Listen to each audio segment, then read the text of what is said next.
don't know about my health, and I don't know about the health of Armenia.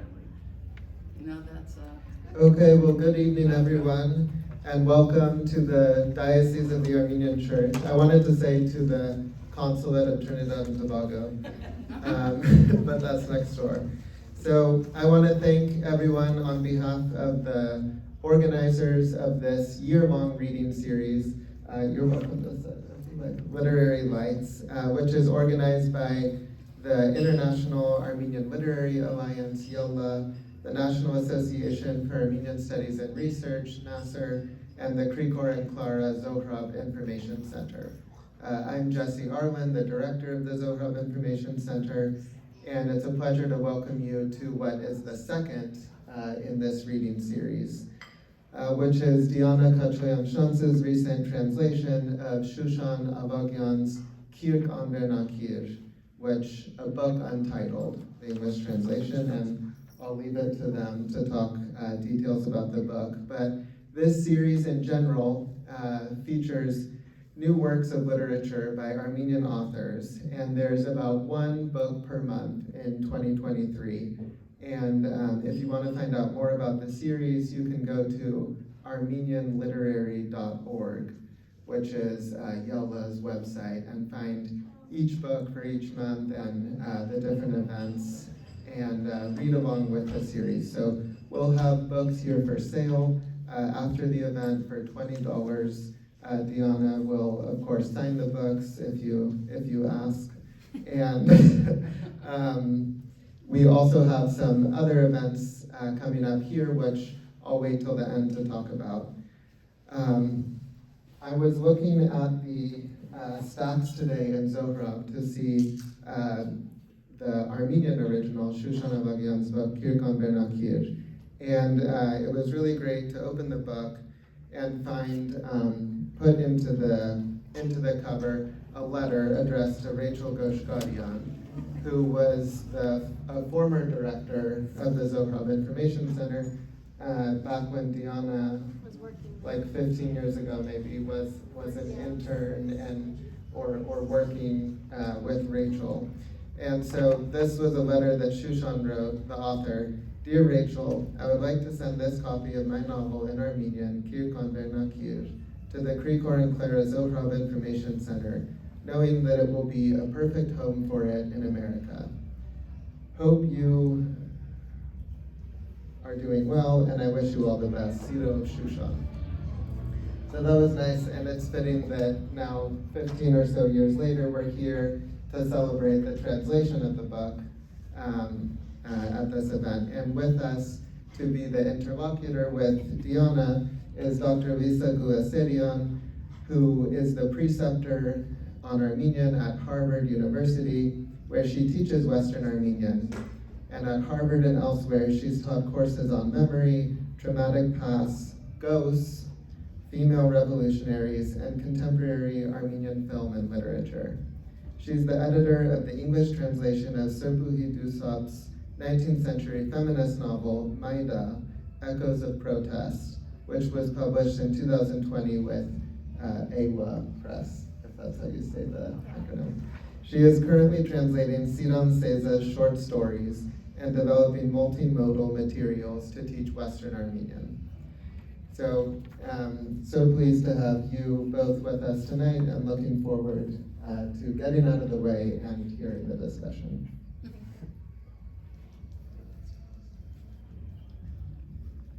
Thank you, Jesse, for inviting us here today to speak about a book Untitled, a book that I am very lucky to have already read and reviewed. If you haven't read the book yet, you're in for a treat. When you open a book Untitled, which is Deanna Cachoian-Schanz's English language translation of Kirk on Vernakir, Shushan Avagyan's 2006 experimental novel written in Eastern Armenian, you enter a wonderfully disorienting world populated by various fictional, literary, historical, and contemporary figures who speak through postcards, poems, letters, conversations, drafts, redactions, and dreams. Akin to what one character calls the familiar, strange experience of a diasporan hearing and seeing Yerevan and its residents, a book untitled challenges us to revisit and reinvigorate the suppressed, forgotten, or sanitized past. In Avagyan's novel, lovingly rendered into English, there are many benefits to uncomfortably encountering the past anew. Figures from history are revived, multiple genres are reinterpreted, and language itself is reformed. In 26 and a half chapters, Avagyan's ambitious novel moves non-linearly through the multiple timeframes of the novel's four authors. A pair of historical figures, the early 20th century Armenian writers Shushan Avagyan and Gulesserian, and a pair of contemporary figures, two 21st century researchers discussing their efforts to find these two authors in the archive library of the Museum of Literature and Art in Yerevan. In the hands of a less capable translator than Cachoian-Schanz, Avagyan's literary and linguistic innovations would have gone unnoticed. But with her skillful and, I would say, very careful interpretation of the text, a book untitled gains another writer who modifies the Armenian language original of four authors with the following line.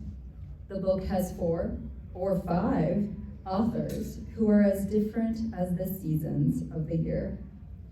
Readers seeking a challenging book worth the effort will love a book untitled, Cachoian-Schanz's translation of Avagyan's first novel, Kirk Angernakir. And that's why we're here today, to learn more about this impressive book with its translator. So today's event will go as follows. I'm going to introduce Deanna, but I think a number of you already know her already. But why not? Let's celebrate her today too. And Deanna will go, and I will go through a series of predetermined question and answer pairings. And she's going to pair a number of my questions with readings from a book untitled. So after our planned readings and questions, we will open the floor to questions from you, our audience. I'll start by reading Deanna's biography. Deanna Cachoian-Schanz is a translator and literary theorist who writes on translation, gender and nationalism, and technologies of racialization in the geographies of Armenia, Turkey, and their diasporas. Having called these places, and likewise Italy and her native New York, here we are, home, she is currently based in Istanbul as she completes her dissertation at the University of Pennsylvania. In addition to her scientific translations from Italian and Armenian to English for various publications, she has translated the works of several early 20th century authors, including Vartuhi Kalantar, Zaruhi Bahri, Anais, and Hayganushmark. So without further ado, we will start our actually planned portion of tonight's event. So I'll start with our first question, which is a question to Deanna about something she mentions in her translator's afterword. She narrates in that afterword how she discovered Shushan Avagyan's book, and I'm actually really curious if you could describe that process. What was that like? What was the discovery of this book like for you? What did it entail? Thank you, Lisa, for that introduction, and welcome all of you. This small and intimate crowd, so it's nice to have this kind of a conversation. I came across Shushan's book after I had almost left a master's degree program where I was studying in Italy. I was quite disenchanted with the kind of instruction I was receiving there, both in Armenian language and literature education. And I found myself back in Yerevan, just trying to reevaluate my life if I wanted to continue on in the field of literary criticism and literature in general. And I was staying with a couple of friends of mine on their couch, quite couched.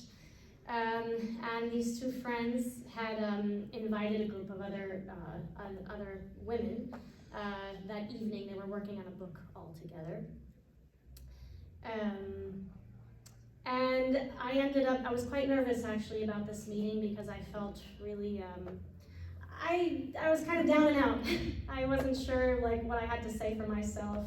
I was kind of leaving my program. I didn't really want to continue. It was like reevaluating life, and I was kind of embarrassed, like, you know, this really cool graphic artist, this translator, and woman studying literature also for a doctorate, and another really talented photographer, and then the two friends that I was staying with. I was just like, oh, what do I have to say for myself? And one of these friends, one of these women who came, her name was Shushan, and we ended up just sitting on the terrace like outside of the house, and talking about everything under the sun. And I was telling her about my program also, and how I wanted to leave. I wasn't being encouraged or valued either. And at the very end of the evening, without having really said a word about what she does creatively, she had been finishing her PhD also. So I wasn't really sure if misery wanted company, that she was encouraging me to go back and finish my studies. But she just passed me this book, this red and white book here. And I didn't see her write anything in it, but she did. She just wrote, to Dear Deanna, _ with warmest wishes, Shushan. And I took this book, and I watched the three of them go down the stairs, and I went back inside with my friends. And I took it back with me here to New York before I went back to Venice. And I just kept looking at it in this coffee shop.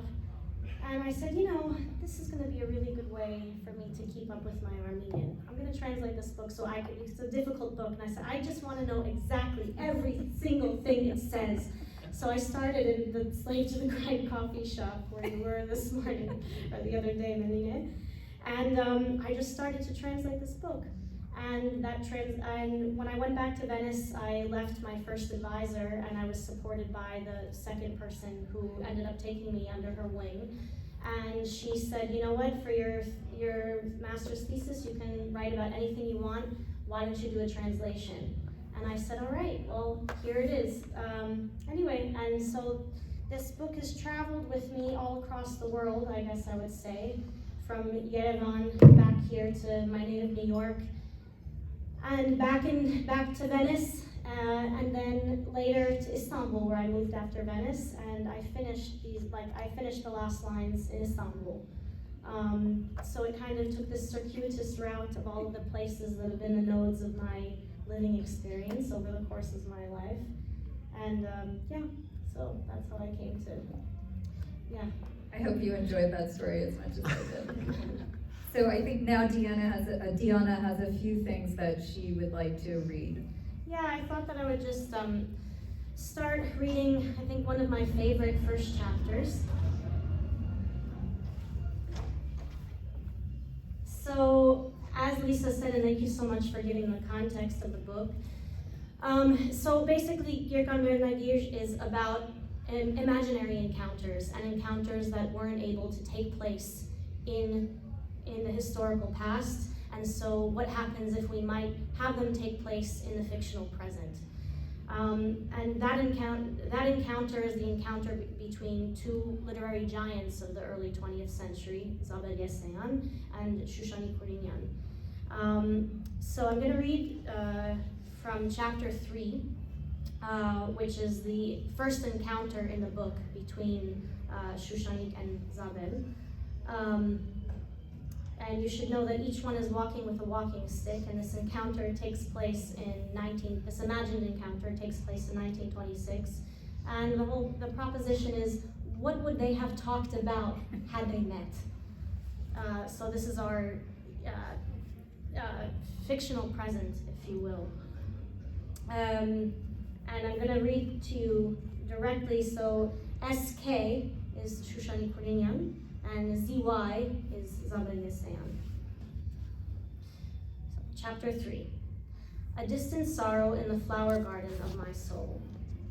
One day in the spring of 1926. Lara, the book has two purposes: to recover what's been lost and to create something new. Why is it composed of postcards, you ask? They were sitting in a cafe. On which street, at which corner, figure it out for yourselves. Use your imagination. I'm not going to narrate everything, but the city was Yerevan. Of course, the book has many purposes, but its main purpose is, I want to send you a postcard, my dear, but I can't seem to find the right approach. She came with a walking stick. Her leg was in bad shape. Zabel was jotting notes down in her notebook about the passers-by. A book you don't want to put down. She takes off her white gloves and fixes her gaze on Zabel's pen. S.K. In 1898, Garegin Levonyan was the first from the Torkomian family to utter a reproach, belittling me for holding a pen, omitted text. As the Russians say, omitted text, my writing. To find the right words, to fill in the gaps, but how do we uncover what's been lost without a trace? S.K. I will be the first Russian-Armenian female poet. Lara, do you see this book's main purpose? The difference between biography and autobiography is that the first one is finished and the second one is still being written. Its course can change at any moment. So it's plausible that the book's title could be Autobiographies. ZY. In Bolis, they were always pushing me to teach Armenian literature, but I had other plans. The wind carries in the new scent of lilacs that mixes with the strong smell of dust after the rain. S.K. They talk to, omitted text, and they make confident statements about how I'm obviously not and will never be a poet. But you ask, who's the main hero? What's her name? Where does the action take place? Will there be an end to all this, a happy ending? What's the book's title? My Soul in Exile, or To Live? Decide for yourselves. With the exception of one manuscript, almost all of the remaining notebooks are dated. My first poem, A Night in the Valley, was published on August 23rd, 1898. S.K. I had other plans too. Z.Y. But when they came and knocked on our door, S.K. At the end of that year, the railway gendarme Eld told us that they were spying on me and that my name was on their arrest list. Z.Y. I wasn't at home. S.K.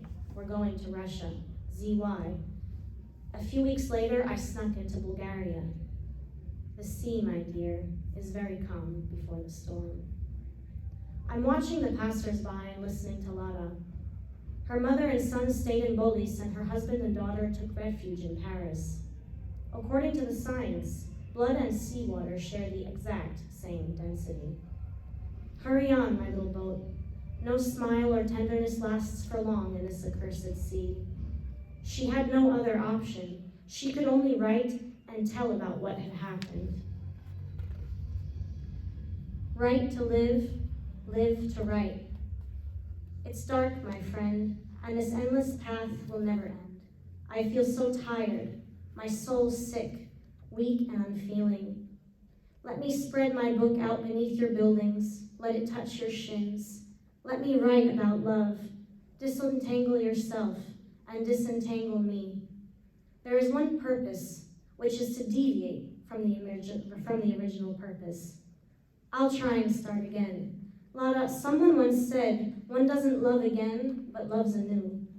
To comprehend something new, one must learn another language, customs, culture. In a word, they must live another way of life. Outcast pilgrim, parentheses, are like borders. Cross them and you'll find S.K. Who are they? I ask a Gogol look-alike. The Russian proletariat, he says with a snicker. They've called a strike to fight for 8-hour workdays and for the managers of the factory to address them formally. Imagine that! Adorn me in yellow, orange, and bright red. It's for you, but not only for you. Nostalgia is more torturous in spring. Reader, you are inscrutable, but you scrutinize me. You are dark, but you illuminate my nights. You are silent, but concerned for me. You know, but you don't confide. You are far away, yet touch my pages. You are familiar, but you reject me. It's hard to get used to something new, but it's necessary to try. S.K. On May 1st, I was carried away by the blue flood, and a few days later, Zabel examines her face intently. ZY. A few days later, I was witness to a horrible scene. Setting a purpose is easy, it's accomplishing it that's difficult. Close your eyes. Imagine one April day when the lilacs are blooming on the green bushes and the sparrows are sprightly again. ZY. Bodies in damp ditches. ZY. Mutilated bodies. ZY. I, child of the East, had only seen suns there in the days of my childhood. Suns, red and blazing, sun whose rays reached deep inside me, penetrating my bones until they reached my heart. The book's title is Reincarnation. That's more appropriate.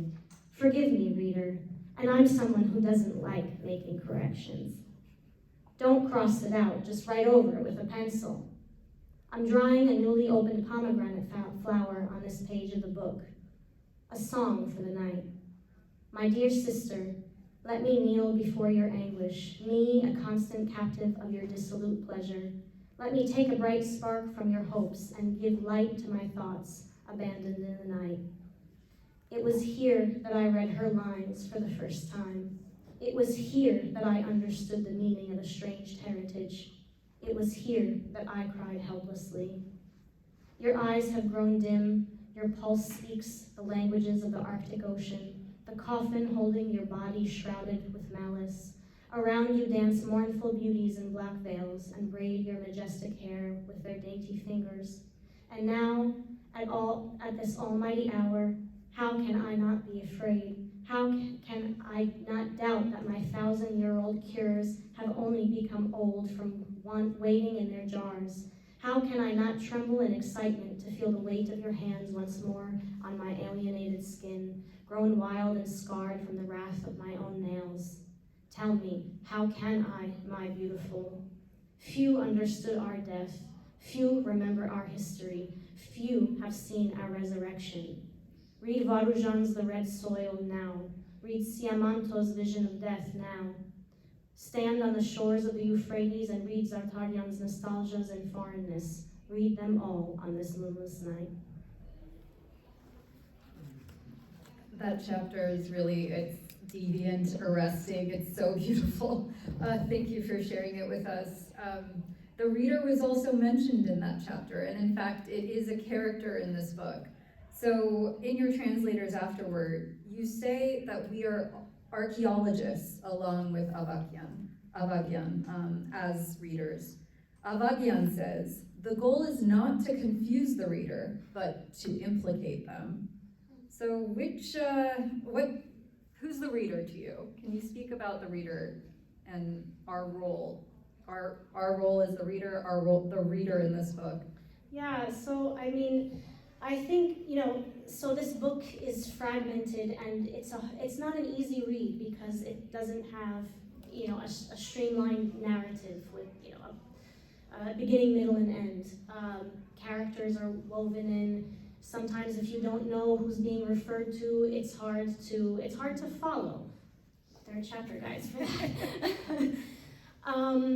But, for me, this is all a part of the project of what does it mean, and this is something that Shushan writes about in the book, is, what is the responsibility of the reader, and what does it mean to have a text that's an easy read and that everything is fed to you, and what would be the experience of the reader if they have to also excavate and work through that text. And that experience of the reader is very, very much, it's a living metaphor, certainly, for the censored histories of the characters in this book.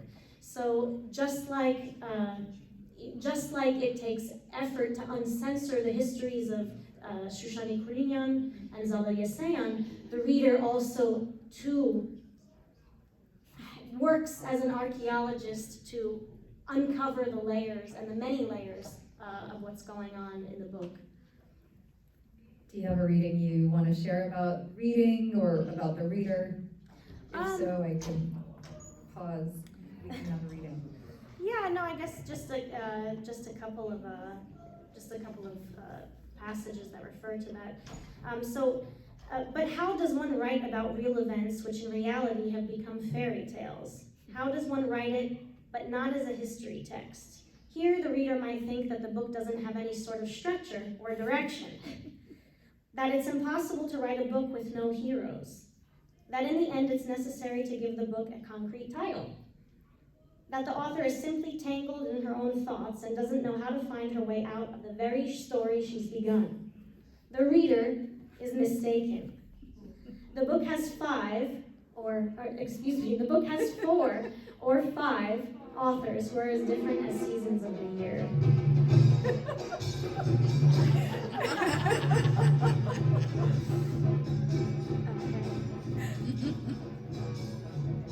I think our readings should go in the cadence of the Yes, drumming. exactly. That's really loud. Yeah.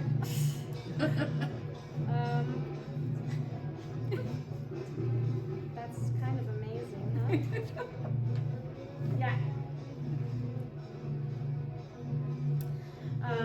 I'll read you another passage from that.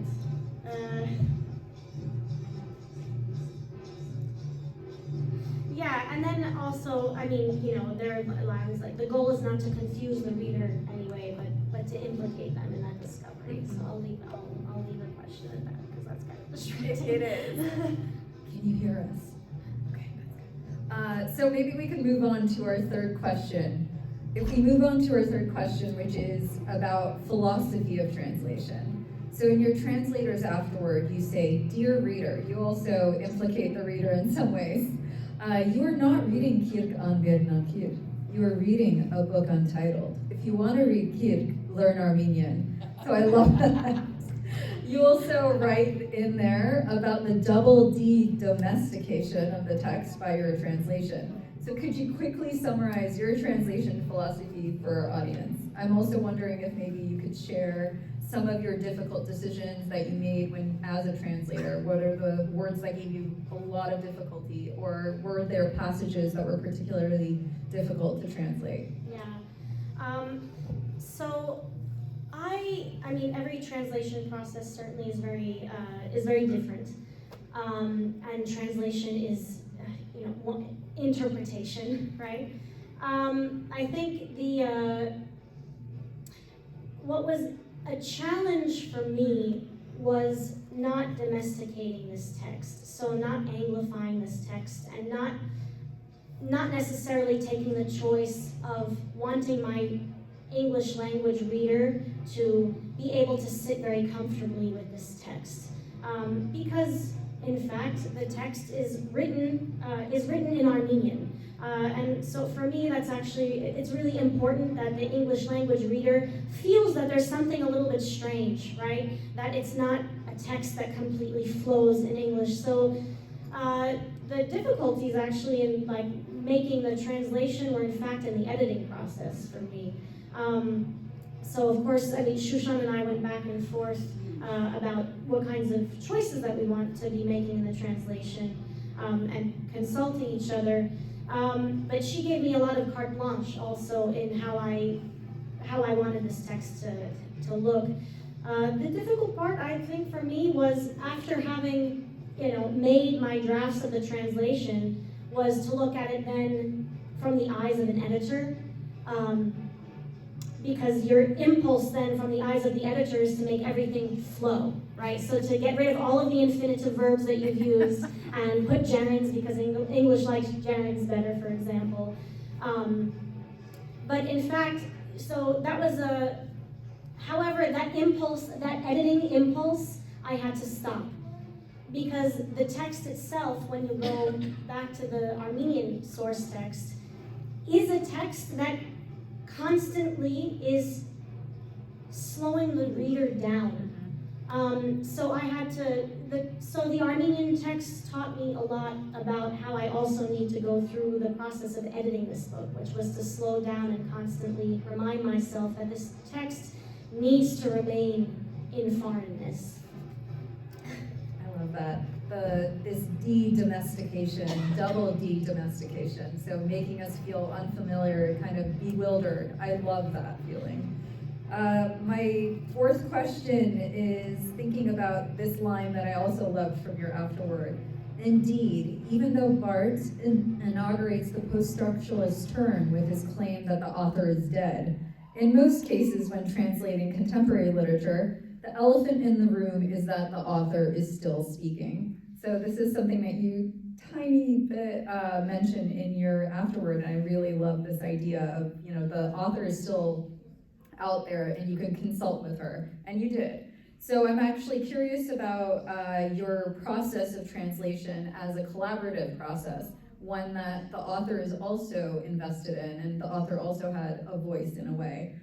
So how much did you consult with Shushan? What did you see censored out of your translations? I'm curious specifically because you mentioned your translation of the singular third person pronoun na. Yeah, thank you for that question. So this process was incredible. Yeah, so the elephant in the room, right, is always that the author is living, so you can't ignore. So I mean, I very much believe in the text is there and it speaks for itself and it takes on a life of its own. And so as a translator, first and foremost, my responsibility is not to the author, but to the text and what's on the page, because that text lives beyond also what the author intended, right? It lives in its own space of the text and how all of the myriad ways that that text can be read. It was very important for me to preserve the integrity of the text. But that's not easy, of course, when you have the author who speaks English also perfectly, sometimes better than me. So Shushan was she was very generous in giving me the space to let that text be how I understood the text. However, there were certainly moments where we didn't always agree. And one of those things was about the third person singular pronoun of na in Eastern Armenian or an in Western Armenian. So anyway, it's like familiar to some, but not to everyone. But you know, in Armenian, you don't have gendered pronouns, right? And so when you have a text that's so fragmented, it's not always easy, even for the translator, even for the author sometimes, to remember to whom she is referring. And so what is the translator to do when you have all of these nas or ans, and you don't know who is being referenced at all? But in English forces you to choose, right? A gender pronoun. Is it he or is it she? But that changes, that choice ended up to mean that whole passages could have meant something completely different. They could have, they take on a whole different tone, whether it's a more heteroreproductive tone, right? Or if you have homoerotic timbres in the text. And that's so important, actually, for the tone of the text, but also the context of in which it's being written. And that was something that I really wanted to preserve. But how do you can't, English doesn't allow you to do that. So in some way, Armenian, in fact, is way more capacious in being a little bit, lending itself a little bit more to a queer, gender-fluid reading than English would. And so I had decided, and this was before the use of the third person they, the they pronoun for third person singular became a part of our colloquial usage in the past, maybe 5 years, right? So this was 13 years ago. I decided, okay, I'm going to still keep this ambiguous, and the only way that I can keep these third person gendered pronouns ambiguous is to use the third person they, right? And so we use they, and we've used they for a very long time in English when you don't really want the person who you're speaking to know exactly who you're talking about, right? So you kind of say, that person said to me, and then, they came over the next day. You don't want to make it obvious, right? Because if you use the gendered pronoun, they would know immediately you're talking about your mother-in-law, right? So you just kind of keep it ambiguous as they. So that's what I decided to do. I said, I'm going to leave this up to my English-speaking readers and let them figure it out. But Shushan wasn't very down with this. And mostly because she had an intention when she wrote the book, and she had ideas about who these Nas were referring to. So I would say these are the moments where it was important for me to acquiesce also and give the author her space to speak. So as much as I wanted to preserve the integrity of the text, and also Armenian's wonderfully playful ambiguity, right? It was also important for me to give Shushan her say, right, in what she intended. So we chose, I think there are only a couple of passages where we ended up keeping the third person gender neutral pronoun, because it was very difficult to understand who was being referred to. But all others, I ended up using the gender pronoun that she wanted, which was also important. Why?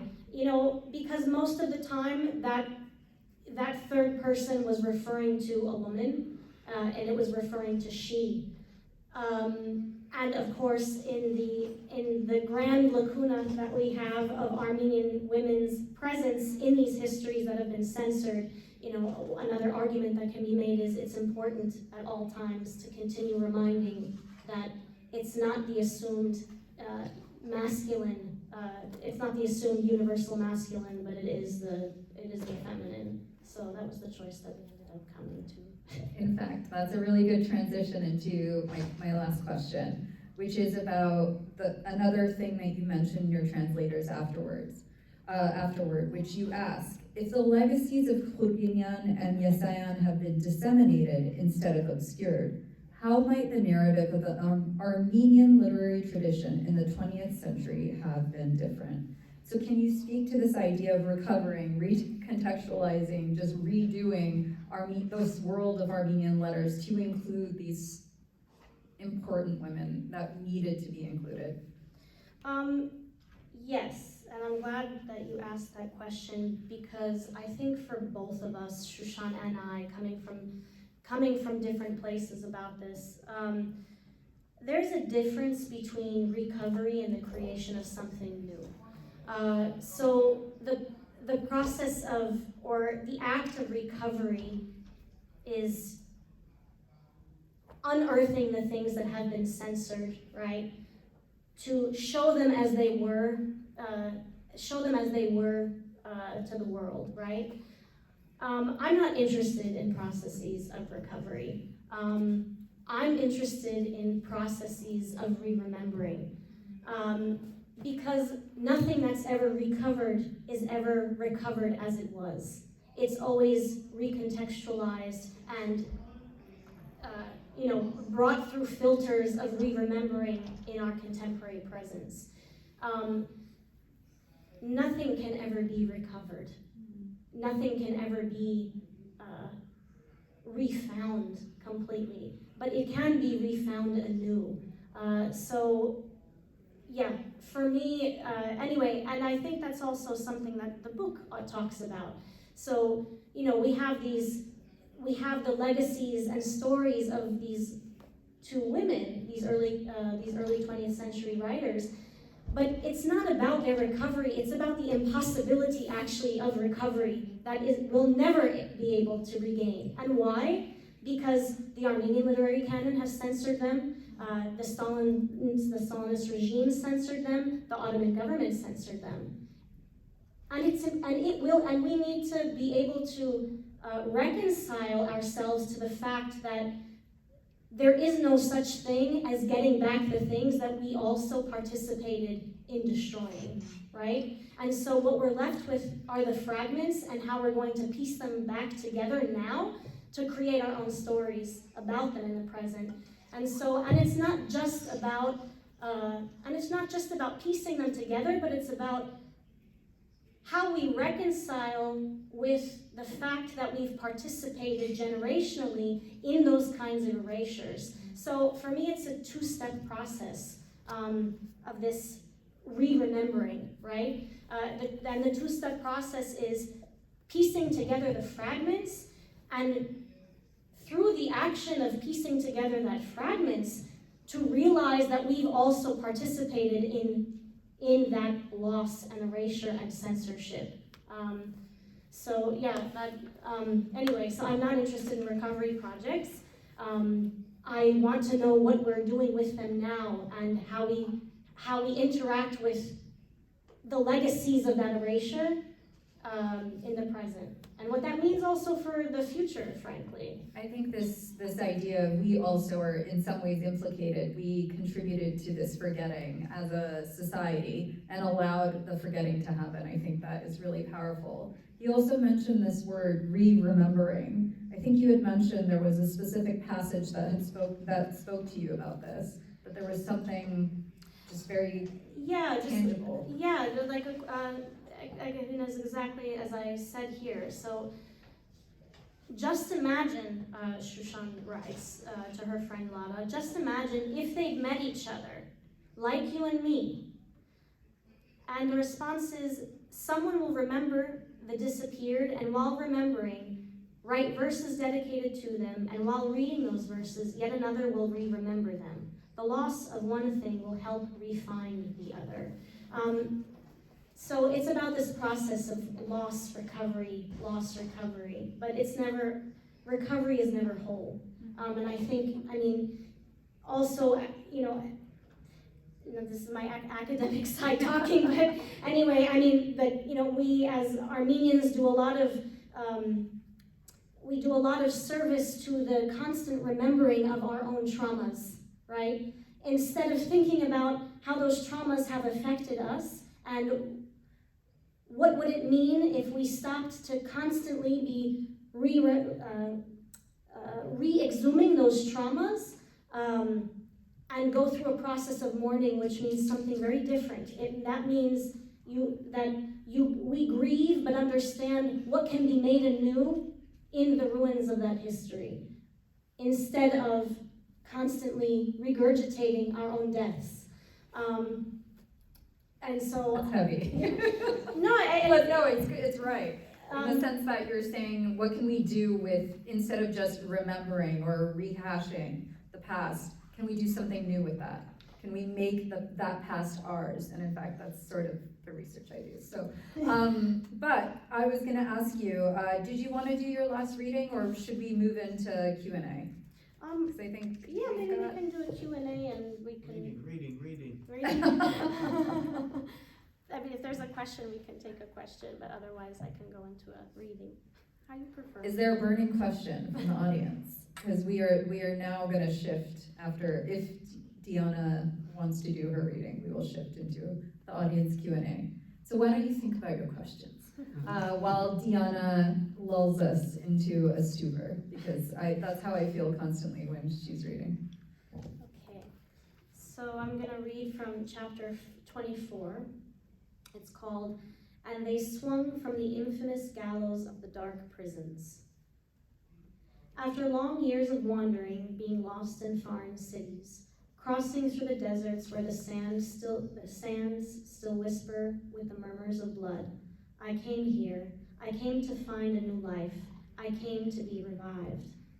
I've come home. An unconventional home where the windows are very low, and so I kneel each time in order to look out from them, knowing that whatever I see is worth my kneeling. There, on the other side of the window bars, stretches my city with its feverish ghosts. Repel your rays, brilliant and luscious. Take off your clothes, white, luminous. Wear the pale. It's strange. I thought I had found you. Now, from the window, I see how they are destroying your old two-storied houses with wooden balconies and tiny, narrow yards, and instead building identical high-rises and apartments where identical people live. The wounds never heal.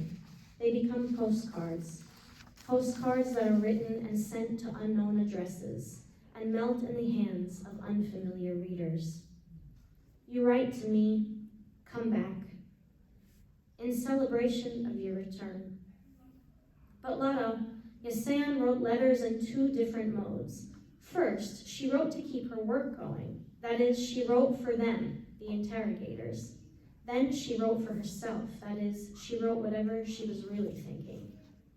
So let this book be my return, my coming back home. This road is difficult and unstable.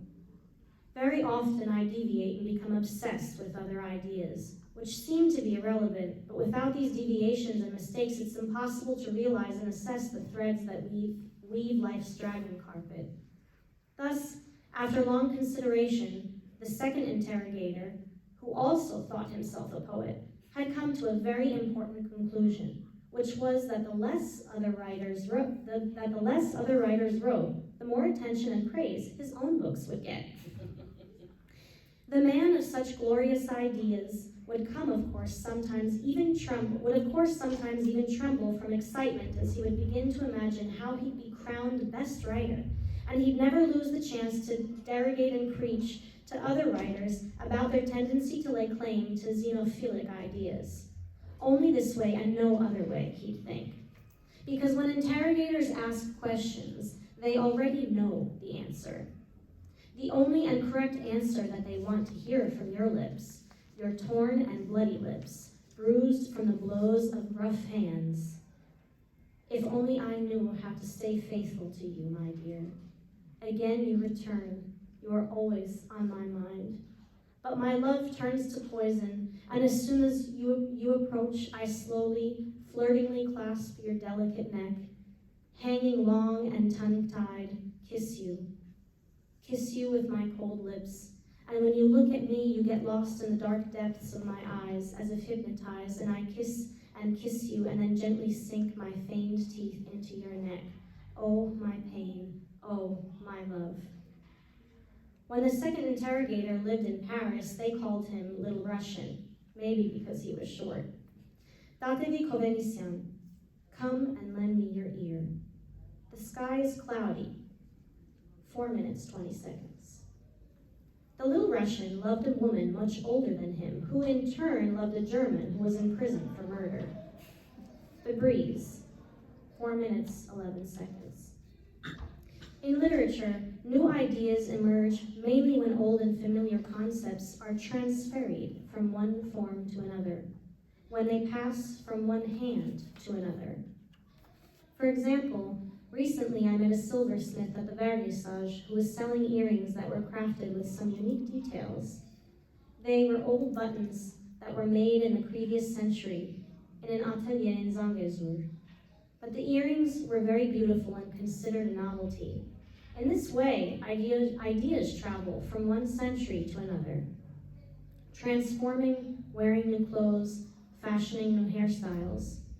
For the things which the second interrogator condemned others, the Little Russian pursued xenophilia in a heartbeat. Come and lend me your ear, 6 minutes, 31 seconds. For his beloved woman, he was ready to spread golden suns before her feet, declare war, bomb the Bastille, and free all the prisoners, including her beloved German. The Brides of Moog, 4 minutes, 14 seconds. And over the course of his entire life, he wasn't able to express his love in his mother tongue. I am burning, 5 minutes, 52 seconds. He didn't understand the Armenian woman. Rather, he did not search, did not find, and when he finally did understand, it was already too late. They had already transferred her to another prison, from where they sent everyone by train to Siberia without return. That was our last reading of the night, and now it's your turn. So hopefully you thought of your question, you really have written it out, or no, but you've thought through and you've thought about what Deanna has mentioned here about some of the task of the translator, the task of the reader, this concept of how recovery is impossible, but there's something that we could do with that past. So all of these questions, these ideas that Deanna has mentioned, if there's something that has come up in the audience, it's now your chance to ask your question. So are there any questions here? Yes. Should we use maybe the, I'll get yeah. the mic. Yeah. Thanks. Who was it that had the question? Oh, no. I'm wondering, or I want wanted to say also, I liked your appreciation of the creator and the creation, your work you translated. And then you mentioned the an and the na ambiguous, and they're translating that, just like a grammatical thing, I guess. Was there a word, like an Armenian word? I'm gonna, I'll find out when I check out the books. But it's English from beginning to end, pretty much. Was there a word in Armenian that you were like, that's a tough one to translate, or should I leave it and give an explanation? Or is it pretty much like you just went with, let's do all English? So Shushan is an excellent creator of neologisms, that were the bane of my existence. I'm translating this book. A couple of them that I write about also in the afterwards. So Patsa Haitnam Heden. So it's a mix of two words. Anyway, and so how to translate this word? So I decided, okay, is it to bring forth, to examine and to bring forth? I decided on to uncover,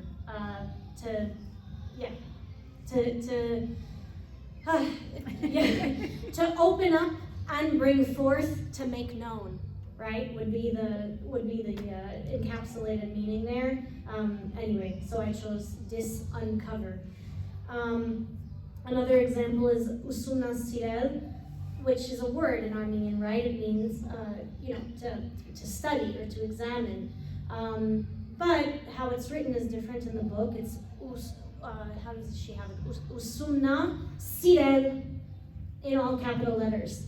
And so obviously the sirel, to love, is a really important, that's being emphasized in the text. And that was really hard to translate, right? Because there's no love in study in English.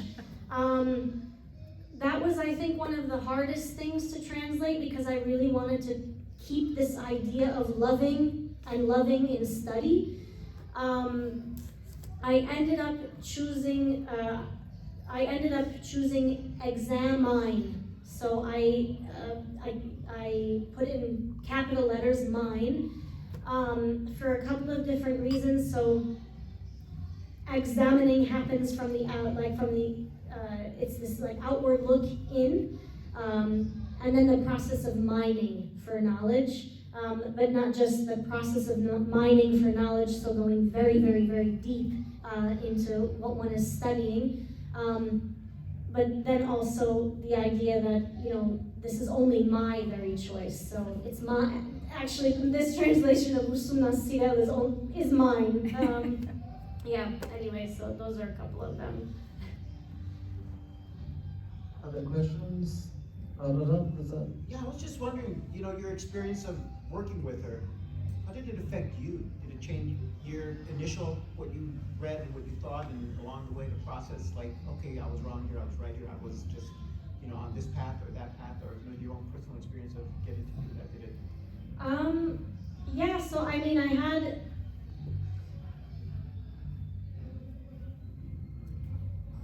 when I initially translated this, I didn't want to show her. Because I was really intimidated by what the great Shushan Avagyan was going to say, also because her English is impeccable. She's the one that's correcting my typos sometimes, so. And coming up with different, she's the living thesaurus among the two of us, or between the two of us. But it was a very generous process. I've worked in the past with other translations, and mostly with dead authors, but I've worked a lot with editors. And those processes have been like various forms of protracted. Editors have their ideas about how they want things to sound, and sometimes the translator isn't always in agreement with that, and so there can be some frictions about, translation is interpretation, certainly, so everybody reads in their different ways. but with Shushan also because she's a translator herself. She translates from Russian to English, mostly, but also from Armenian to English. And she's a teacher of translation. So it was an interesting process. It was an interesting relationship that was formed because, at once she's kind of like, mentor teacher who doesn't want to, put too much of herself in there, but also tell me what to do. But at the same time, she's super perfectionist. What? The thing is, it's her work. You would think. And it's her work, yes. But how this process changed me, when she gave me this book, we had a very distanced relationship, and it's been 13 years now. It wasn't my intention to translate this and publish it, so this is something that I translated years ago, and then throughout the years, every year I send her a chapter, and then we go through the chapter slowly, and we're like, oh, we're gonna finish this in 6 months. And then 7 months pass, and it's like, oh, we only did these 2 chapters. But this book, a book Untitled, this book is the result of a friendship that was created over these past 13 years. I think the two of us came to know each other through working on this book and build a very close friendship and a very close collaboration, which is one of the most precious collaborations I think both of us have in our lives, and I can only hope that other people have such kind of positive and generous collaborations, especially when they do translations, which is really not always the case.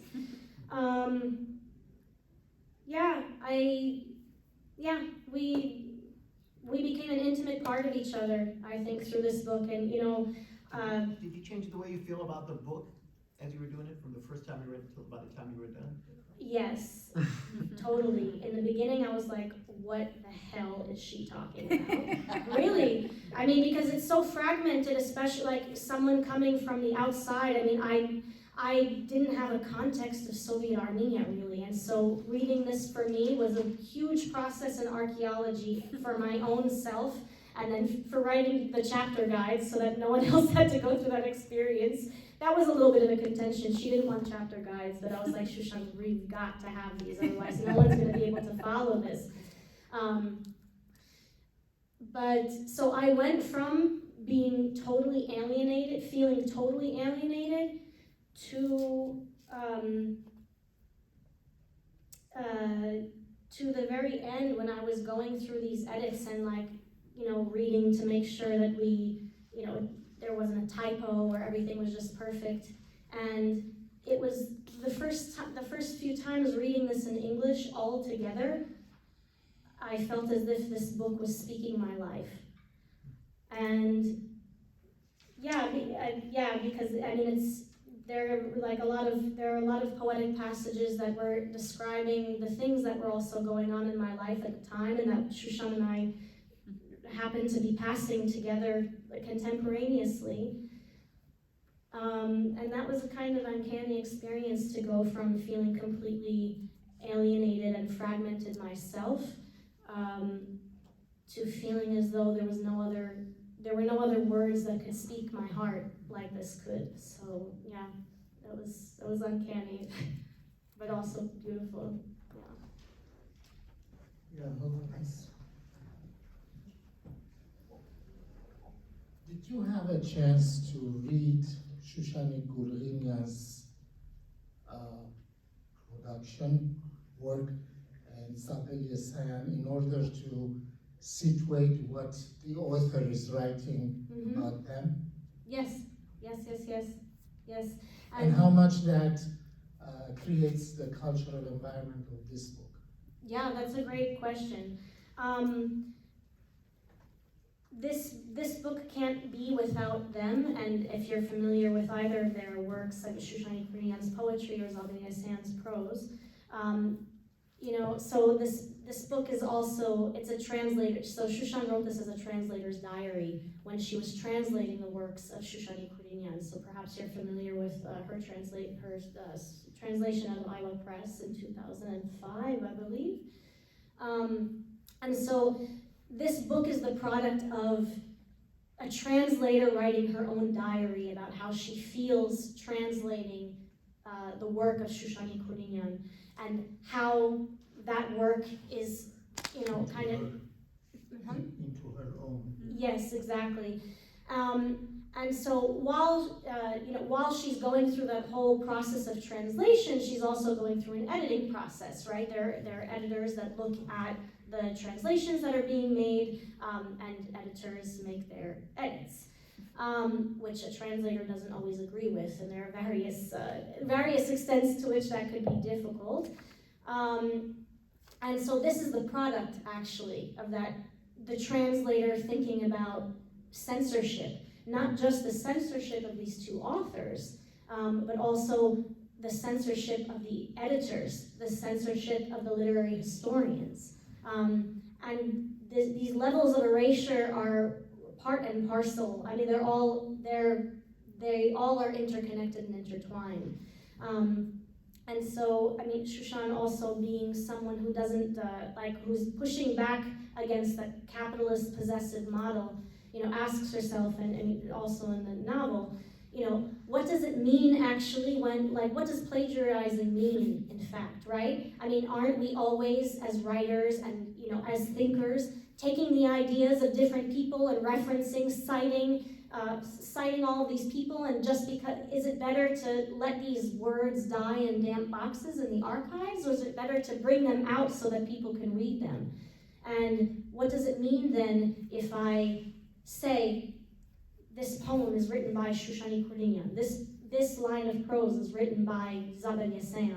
And so in the book, actually, Shushan decides that she's not going to cite anybody. So this is also an experience for the reader, if they choose, which is to ask themselves the question, which words are written by who? How do we know the difference, and is that difference important to know?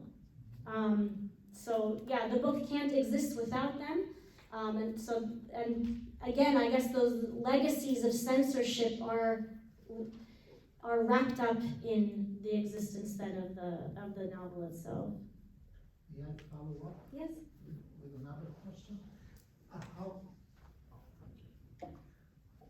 How does the class struggle that is very palpable in Shushan Avagyan and Zohrab reflect in her work? That's a fantastic question.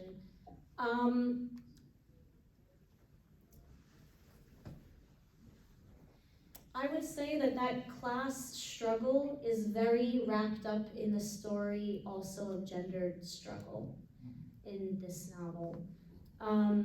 Shushan comes from a family of intellectuals, so not of a different socioeconomic class, but there's the socialist feminist critique of what does capitalist privatization mean? And so what I just mentioned about the unciting of authors and the refusal actually to tell you who possesses which words is a part of it. So I would say it's a meta-critique of the class struggle. Thank you. Yeah, thank you. Any other questions? Yeah. Hi, Deanna. I've known Deanna a long time, and you were always quite a writer yourself. So how did you become a translator? Because when I heard this rather recently, I knew you do your own writing. And how did it compare? Did somebody ask you? They asked you to be a translator? You had a desire to bring this work in another language? And do you miss doing your own writing? Or maybe you're doing it, I don't know.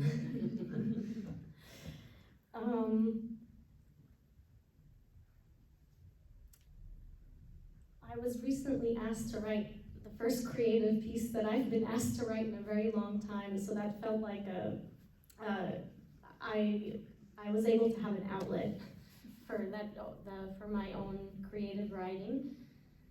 No, but the translation it didn't come out of the desire to necessarily translate and produce a work in translation. It came out of the desire, it came out of that feeling of usunnasiren or usunnasirutun, that burning desire to, also in the shadow of, in the shadow of not having perfect Armenian, and the communal pressures of feeling and living what that feels like to be an Armenian in this very community, actually,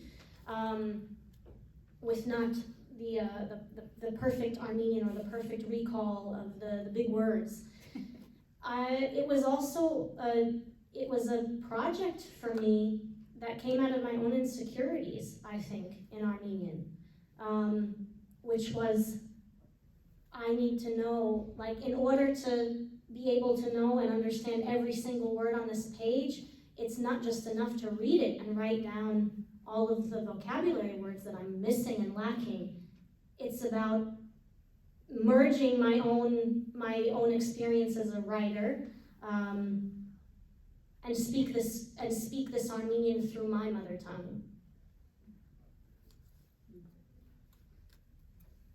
Well, let's give a round of applause to Deanna and Lisa.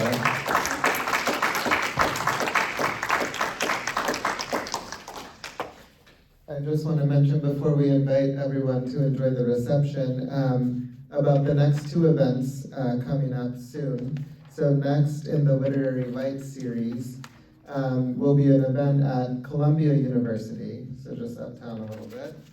And it's going to be Adam Marjoyan, who's the editor of this new anthology, English language anthology, We Are All Armenian, Voices from the Diaspora, University of Texas Press.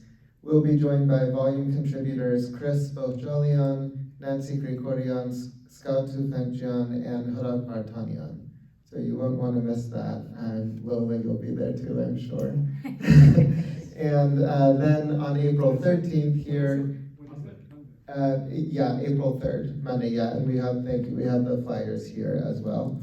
And then on April 13th, in the Zohrab Center itself, so upstairs, we're gonna have a poetry night, and it's gonna be featuring 5 or 6 different poets.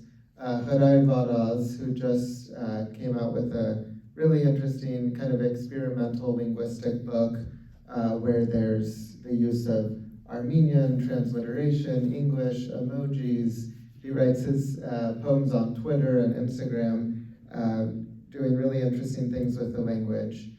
He'll be here along with Alina Gregorian, Aram Ronaldo, who's here tonight, myself, Lilian Avagyan, and Charis Zerunian. And it'll be a mix of poetry in Armenian and in English. So everyone is welcome to that. And I think that's all we have. So thank you. We have the books for sale. They're $20. You can see me about payment, check or Venmo or cash is fine. And Deanna can sign books. And we have a nice reception here. So thank you everyone so much. And thank you again, Lisa and Deanna.